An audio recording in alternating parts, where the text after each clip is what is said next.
The Earth's forests cover about 30% of our landmass, and deforestation is destroying these environments on a massive scale. It's the process of clearing wide areas of trees, often to make land available for other uses and causing damage to the land. It's an international practice and targets forests to harvest lumber and create farms for coffee and spices. The country most affected by significant deforestation is Indonesia, which has lost about 39 million acres of forest in the last century, followed by Brazil, Thailand, and parts of Africa. This interactive map shows lost and gained forests since 1990. You can see that most forests have been lost and destroyed, and they are mainly located in South America, Africa, and Southeast Asia.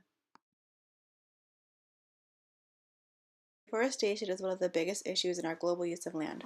Although one may believe this issue first arose in the 20th century, the effects of deforestation actually began thousands of years ago when humans first discovered making fires.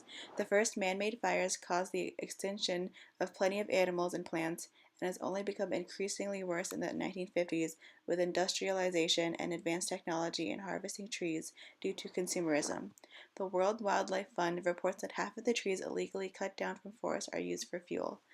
Trees can also be removed to make room for housing and urbanization and to create consumer items like paper and furniture. Not only does deforestation cause extensive damage to the land, but it also devastates communities of women and children, especially in third world countries.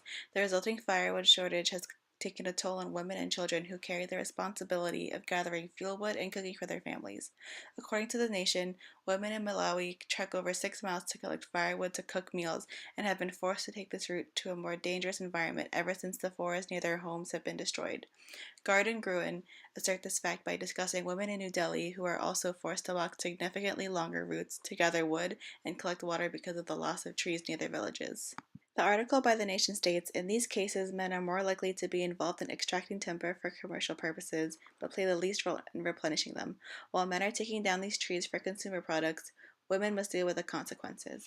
This point is supported by Irene Dankelman's article, Women Organizing for a Healthy Climate, but she instead gives examples of women and their vital role in combating deforestation.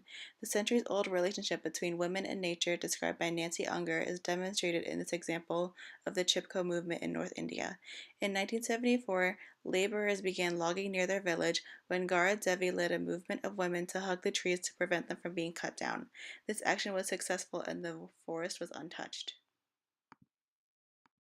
The wide-scale harvesting of lumber and making land available for extracting and farming from our forests are disrupting the balance of the Earth's ecosystem. One of its largest impacts on the environment is the loss of habitat for millions of species. According to National Geographic, it causes a risk of extinction for the 80% of land animals and plants that inhabit these spaces and will die as a result of the destruction of their homes. Deforestation is also one of the driving factors of climate change.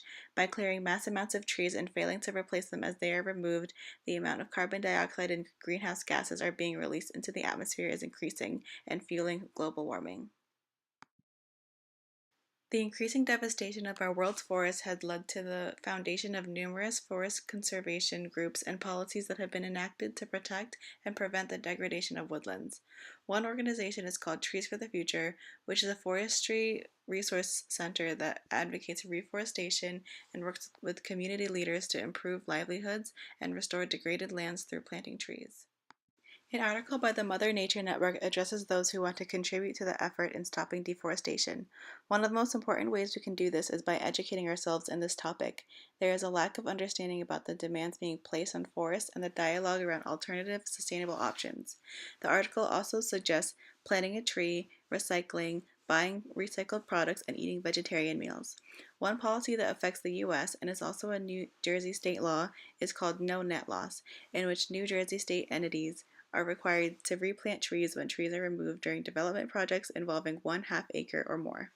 This law was put in place in New Jersey in 2007 in an effort to promote reforestation and to address the ecological repercussions the loss of our forest areas have had on our wildlife.